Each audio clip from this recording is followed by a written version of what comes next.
एक वक्त का किस्सा है। पुराना नगर गांव में मीठा नाम का एक आदमी अंडा ऑमलेट का काम करता था। वो अंडे में हरी मिर्च, प्याज और लाल मिर्च डालकर खुशबूदार अंडा बनाया करता था, जिसकी कीमत 50 रुपए थी। मीठे भाई अंडा बना दो, जर्दी ना फोड़ना, जर्दी बहुत पसंद है। कल आपने जर्दी फोड़ दी थी ना, तो कसम से खाने का बिल्कुल भी मजा नहीं आया। हाँ, कल अंडे पकाते हुए चम्मच जोर से लग गया था, इसलिए जर्दी फूट गई। तुम टेंशन मत लो, अब जर्दी नहीं फूटेगी। ठीक है मीठे भाई, मैं बैठ जाता हूँ, आप फटाफट आमलेट बना दो। फिर वो आदमी बैठ जाता है और मीठा अंडा बनाता है, तो फिर दोबारा उसकी जर्दी फूट जाती है। अबे धत तेरे की, फिर जर्दी फूट गई। अब ये खाते हुए नखरे करेगा। एक तो खाते 50-50 रुपए वाले अंडे हैं और नखरे पूरे 100 रुपए के करते हैं। ओ करमू, जरा यहाँ आ। उसका मुलाजिम आता है। जी मालिक, हुक्म करे। करमू, वो ग्राहक देख रहा है ना, उसके पास ये अंडा लेकर जा और अंडा टेबल पर रखने से पहले उससे 50 रुपए ले ली। ठीक है मालिक, मैं ऐसा ही करता हूँ। फिर करमू अंडा लेकर उस ग्राहक के पास जाता है। लो भाईजान, आपका अंडा तैयार हो गया है, 50 रुपए दे दो। अरे भाई पहले खाने तो दो, फिर दूंगा पैसे। नहीं, पहले पैसे फिर अंडा मिलेगा। ये तुमने अजीब ड्रामा बना लिया है। अच्छा चलो ये लो 50 रुपए। करमू उससे पैसे लेकर अंडा रख देता है। ये क्या, ये तो फिर अंडे की जर्दी फूट गई। मुझे नहीं खाना ये अंडा, मुझे और साबुत जर्दी वाला अंडा बना कर दो। ओ हेलो, ज्यादा नखरे करने की जरूरत नहीं है, आई बात समझ। अंडे कोई दरख्तों पर नहीं लगे हुए जो तोड़ तोड़ कर तुझे बना बना कर देता रहूं। नहीं, मैंने तुम्हें साबुत जर्दी वाले अंडे के 50 रुपए दिए हैं। और मैंने फूटी हुई जर्दी के 50 रुपए लिए हैं। खाना है तो खा, वरना यहाँ से निकल जा मेरा वीर। ठीक है, मैं नहीं खाता और आइंदा के बाद तुम्हारी दुकान पर नहीं आऊंगा। ये कहकर वो ग्राहक गुस्से में चला जाता है और मुलाजिम को मालिक के इस रवैये पर बहुत दुख होता है। शाम में जब वो घर पहुंचता है, आगे मेरे बेटे कुछ लाया है खाने के लिए। नहीं माँ, मैं कुछ नहीं ला सका, मालिक ने तनख्वाह ही नहीं दी। तो भाई तुम उससे पैसे मांगोगे तो ही वो तुम्हें पैसे देगा ना।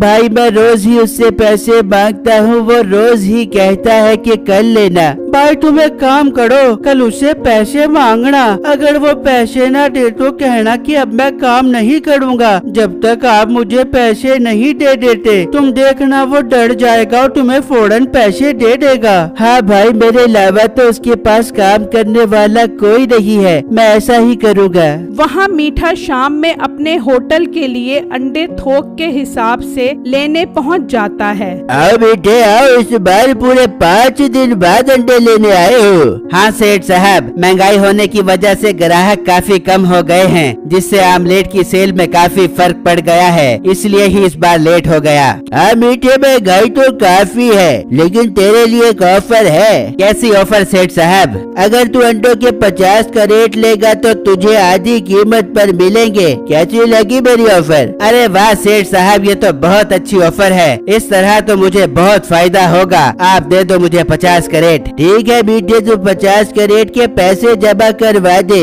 मैं 50 का रेट तेरे घर भिजवा देता हूँ। फिर मीठा उसको पैसे देकर चला जाता है और अपने घर आ जाता है। हाँ बेगम, खाने में क्या बना है? बहुत जोर की भूख लग रही है। मीठे अंडों का सालन बनाए। क्या अंडों का सालन? तुझे कोई और चीज नहीं मिलती बनाने के लिए? दुकान पर भी सारा दिन अंडों की शक्ल देखता हूँ, अब क्या घर में भी अंडों की शक्ल देखूं? दे दिया कर, मुझे 1000 रुपए रोज का खर्चा बना के दे दूंगी तुझे मुर्ग मुसल्लम। 200 रुपए में तो ये अंडे ही बन गए। अच्छा, मेरा बहस करने का मूड नहीं है, तू अंडा ही खिला दे। वो बात कर रहे होते हैं कि अंडों वाला 50 क्रेट लेकर आ जाता है। वाह, बहुत तेज सर्विस है तेरी। चल शाबाश, सारे क्रेट अंदर रख दे। फिर वो आदमी क्रेट अंदर रखना शुरू कर देता है। मीठे, ये कितने सारे अंडों के क्रेट मंगवा लिए तूने? ओ बेगम, आधी कीमत पर मिल रहे थे अंडे। मैंने सोचा मौके का फायदा उठाना चाहिए, इसलिए मैंने 50 क्रेट बुक करवा दिए। मीठे अंडे बेचने भी है, जहेज में नहीं रखने। हाँ हाँ बेगम, तो फिक्र मत कर, सारे अंडे बिक जाएंगे। तू खाना लगा, भूख बर्दाश्त नहीं हो रही। फिर मीठा खाना खाने के लिए बैठ जाता है और इतनी देर में रात हो जाती है। फिर अगले दिन मीठा अपनी दुकान पर आकर खड़ा हो जाता है तो करमू आ जाता है। मालिक, मैंने आपसे बहुत जरूरी बात करनी है। हाँ बोल, क्या बात है? मालिक, मुझे आज मेरी तनख्वाह दे दो, घर में खाने पीने के लिए कुछ भी नहीं है, मुझे पैसों की बहुत जरूरत है। और तुझे पैसों के अलावा और कोई काम नहीं है? जब देखो पैसा पैसा, काम पर ध्यान दे। इतनी मेहनत करके पैसा खुद चल कर तेरे पास आए। मालिक, मुझे आज हर सूरत पैसे चाहिए, वरना मैं काम पर नहीं आऊँगा। ठीक है ना, काम पर मुझे बंदों की कमी नहीं है, तू मेरा वीर छुट्टी कर, अब मुझे तेरी कोई जरूरत नहीं है। करमू ये सुनकर बहुत उदास हो जाता है। और हाँ, घर जा, वहाँ से 5 कैरेट अंडों के उठा ला, फिर तू मेरी तरफ से फारक है। करमू उदास होकर वहाँ से निकलता है और मीठे के घर आ जाता है। मालकन, मुझे मीठे भाई ने भेजा है अंडों के कैरेट लेने के लिए। अंदर पड़े, जाके उठा ले। करमू अंदर आता है तो काफी सारे अंडों के क्रेट देखकर हैरान रह जाता है। अच्छा, तो उसने मेरी तनख्वाह के पैसों से अंडे के कैरेट जमा किए हुए हैं। ये सारे अंडे अगर मैं ले जाऊं तो मेरी तनख्वाह के पैसे पूरे हो जाएंगे, मगर अंडे लेकर कैसे जाऊं? अगर उसकी बीवी को शक हो गया तो वो मीठे को बता देगी। मैं 5-5 कैरेट करके ले जाता हूँ। फिर करमू 5 क्रेट उठाता है और वहाँ से ले जाता है और अपने घर आता है। ये क्या भाई, तुम्हें कहा था तुम अपनी तनख्वाह लेकर आओ, तुम अंडों के कैरेट उठा लाए हो। भाई, मैंने उससे पैसे मांगे थे, वो पैसे देने के लिए तैयार ही नहीं है, इसलिए मैं उसके कैरेट उठा लाया। मगर 5 कैरेट से तुम्हारे पैसे कैसे पूरे होंगे? भाई, अभी 45 कैरेट और पड़े हैं, वो भी किसी तरीके से उठाने हैं, तुम मेरा साथ दो ना। फिर वो दोनों प्लान करते हैं और बिट्टू आमिल बाबा बनकर नसीबों के घर आ जाता है। तू कौन है बाबा? मैं आमिल बाबा हूँ, तुम्हारे घर के सारे हालात जानता हूँ। तुम बहुत परेशान हो बच्चा, घर में तुम्हारे खाने के लिए अंडों के अलावा और कुछ नहीं है। बाबा जी, तुम तो बहुत पहुँचे हुए हो। बाबा जी, मेरे पास बहुत सारे पैसे कहाँ से आएंगे, जरा मुझे तो बता दो। बिट्टू नसीबों को बातों में लगाता है और उसका भाई अंदर से 10 क्रेट उठा लेता है और वहाँ से चला जाता है। ठीक है बाबा जी, मैं ऐसे कर बेबूंगी, आप कल दोबारा आना मेरे पास। फिर बिट्टू वहाँ से चला जाता है और अपने घर आ जाता है। हाँ भाई, तुम सारे कैरेट उठा लाए वहाँ से?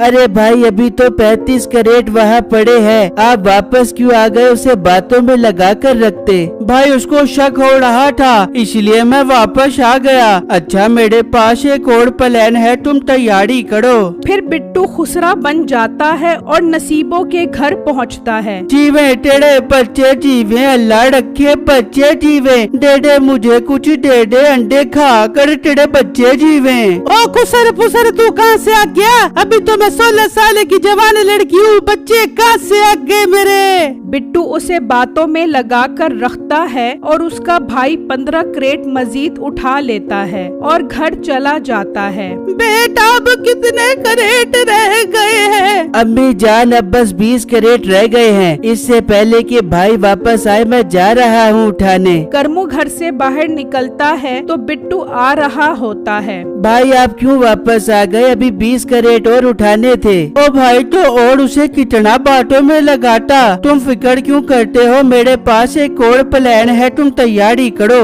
फिर बिट्टू एक कुत्ता लेकर वहाँ जाता है तो वो नसीबों पर भौंकने लगता है। अरे ये कुत्ता कहाँ से आ गया? भाग नसीबो भाग, अगर कुत्ते ने काट लिया तो डॉक्टर तेरे पेट में बड़ा टिक के ठोक देगा।